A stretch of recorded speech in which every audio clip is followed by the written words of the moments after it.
Narrator. Who are the special people in your life who make you laugh, support you, and share your adventures? Friends are truly invaluable treasures, bringing joy and comfort to our daily existence. Being able to talk about your friends in English is far more than just a casual chat. It's a fundamental way to share your personal life, express emotions, and build deeper connections with others. This skill allows you to introduce important people in your world, describe their unique qualities, and share the fun you have together. That's why, in today's episode of the English Learning Podcast's Beginner Series, we're focusing entirely on talking about your friends. You'll gain crucial vocabulary for describing appearances and personalities, discussing shared activities, and expressing the true value of friendship. Mastering these simple yet vital phrases will significantly enhance your practical communication skills in everyday situations.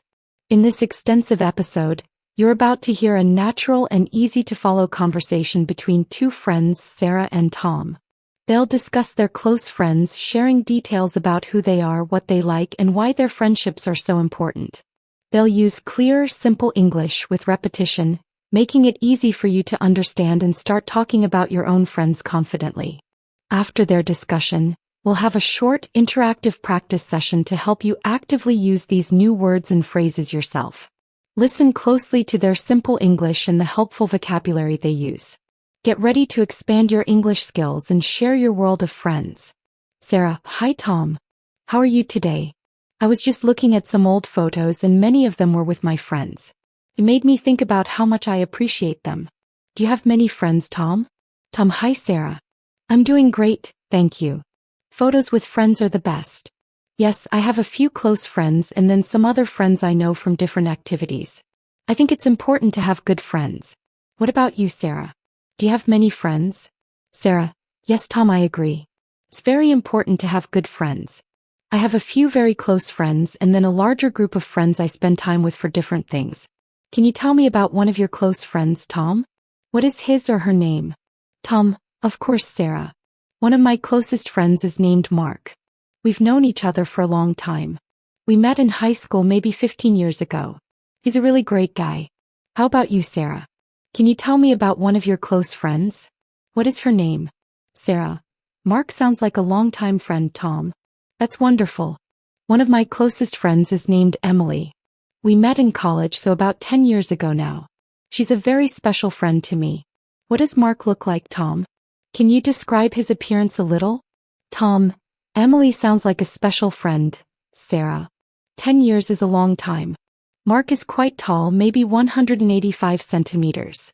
He has short, dark brown hair and brown eyes. He often wears glasses when he reads. He has a friendly smile. What does Emily look like, Sarah? Can you describe her appearance a little? Sarah: Mark sounds like a friendly-looking person, Tom. His height and hair color are clear. Emily is a bit shorter than me, maybe 160 centimeters. She has long, curly blonde hair and blue eyes. She often wears colorful clothes because she likes bright colors. She has a very kind face. What kind of person is Mark, Tom? What is his personality like? Tom: Emily sounds lovely, Sarah. Her curly blonde hair and kind face are easy to imagine. Mark is a very kind and funny person. He always tries to help people and he makes me laugh a lot. He is also very smart and always knows interesting facts. He's very reliable. If he says he will do something, he does it. What kind of person is Emily, Sarah? What is her personality like? Sarah: Mark sounds like a wonderful friend, Tom. Kind, funny, smart, and reliable. Those are great qualities. Emily is a very energetic and positive person. She always sees the good side of things even when there are problems. She is also very supportive. She always listens to me and gives good advice. She's a very loyal friend. What do you and Mark usually do together, Tom? What are your common activities? Tom: Emily sounds like a fantastic friend, Sarah. Energetic, positive, supportive, and loyal. Those are excellent traits. Mark and I usually play sports together, especially basketball on weekends. We also watch movies or play video games. Sometimes we just meet for coffee and talk about our lives. We enjoy simple things together. What do you and Emily usually do together, Sarah? Sarah: Playing sports, watching movies, playing video games, and meeting for coffee sound like fun activities with Mark, Tom. Emily and I usually go for walks in the park, especially on sunny days. We also try new restaurants because we both love food. Sometimes we cook dinner together at one of our houses. We also enjoy shopping for clothes. Do you think it's important to have friends who are similar to you, Tom, or different? Tom. Going for walks, trying new restaurants, cooking dinner, and shopping for clothes sound like lovely ways to spend time with Emily, Sarah. I think it's good to have a mix of both similar and different friends. It's easy to connect with similar friends because you share interests. But different friends can teach you new things and show you new perspectives. So both are important. What do you think, Sarah? Similar or different friends? Sarah. A mix of similar and different friends is a great idea, Tom. It brings balance. I also think it's good to have both similar and different friends.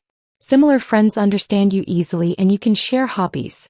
Different friends can challenge you, introduce you to new ideas, and make life more interesting. They can broaden your world.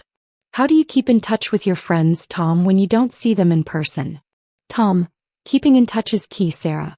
Broadening your world with different friends is a wonderful point. I usually text my friends on my phone every few days.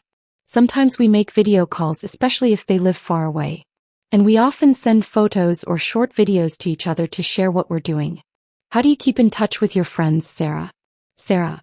Texting, video calls, and sending photos are all great ways to stay connected, Tom. I also mainly text my friends or chat through social media apps like WhatsApp. If it's a very close friend or family, we do video calls. I also try to meet them in person regularly, like once a week or every 2 weeks. Do you think it's important to spend a lot of time with your friends, Tom? Tom.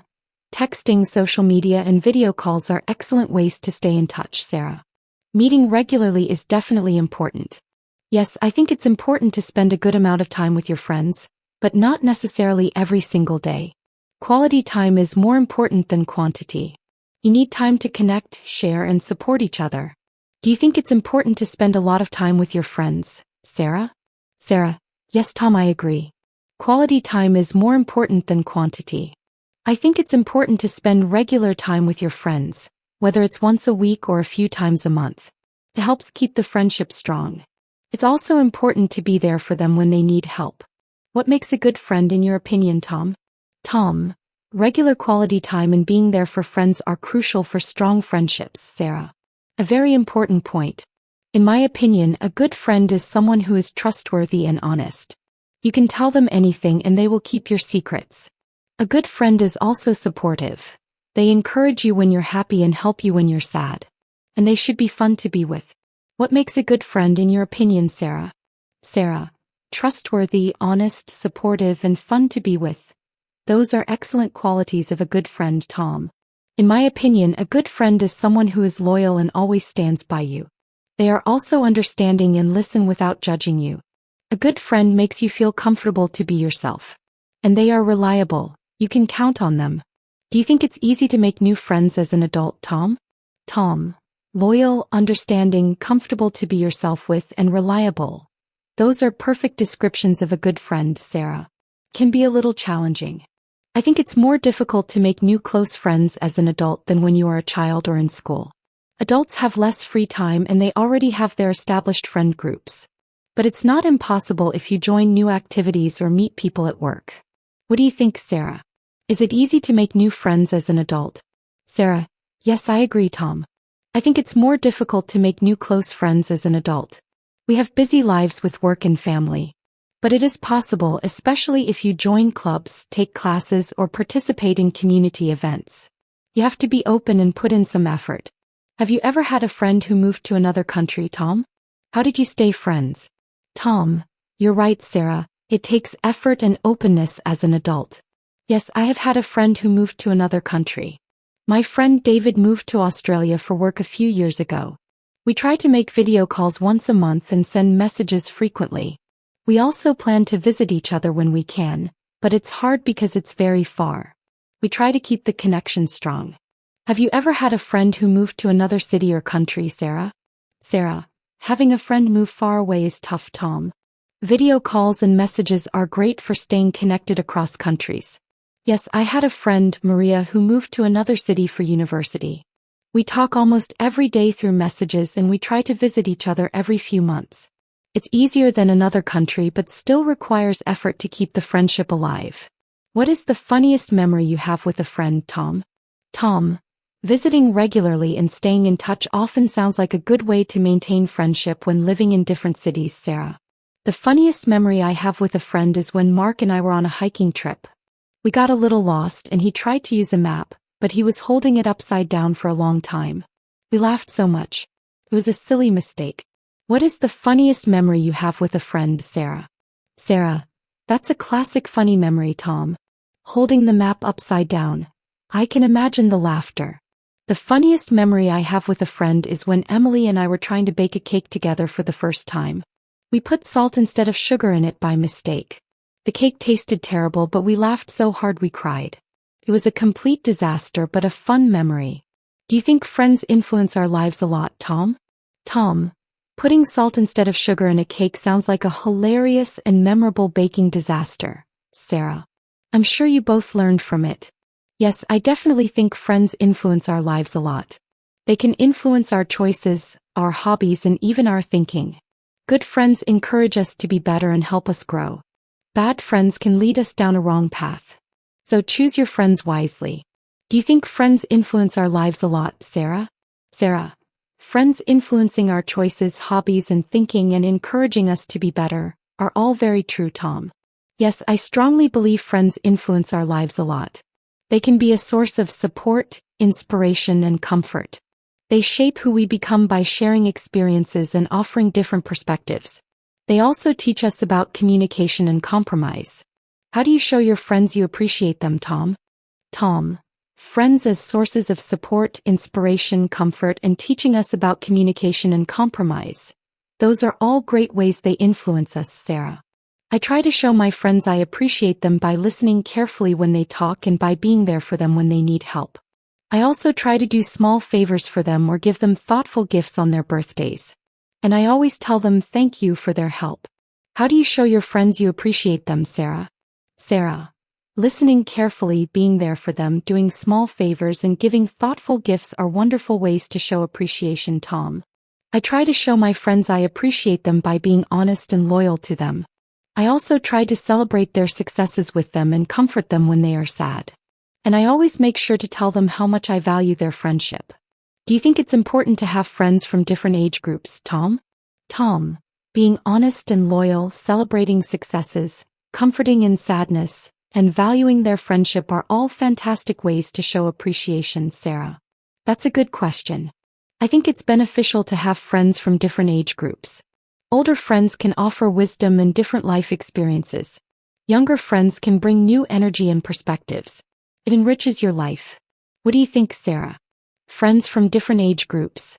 Sarah, friends from different age groups offering wisdom, new energy, and diverse perspectives sounds very enriching, Tom. Yes, I agree. I think it's beneficial to have friends from different age groups. Older friends can give advice and share stories from their past. Younger friends can keep you updated on new trends and technologies. It helps you learn and stay open-minded. This has been a great chat about friends.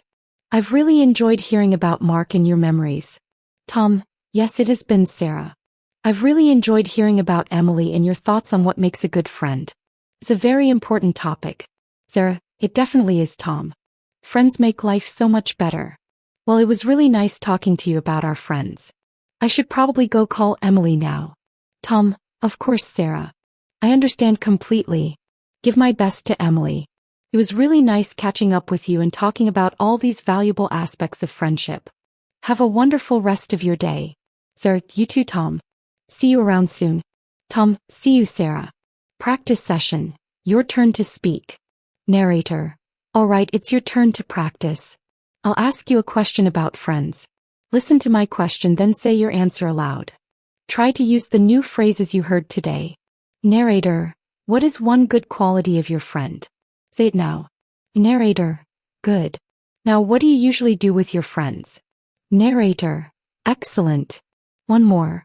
Why is it important to have friends? Narrator. Fantastic work. Now just quickly repeat these 3 important phrases after me.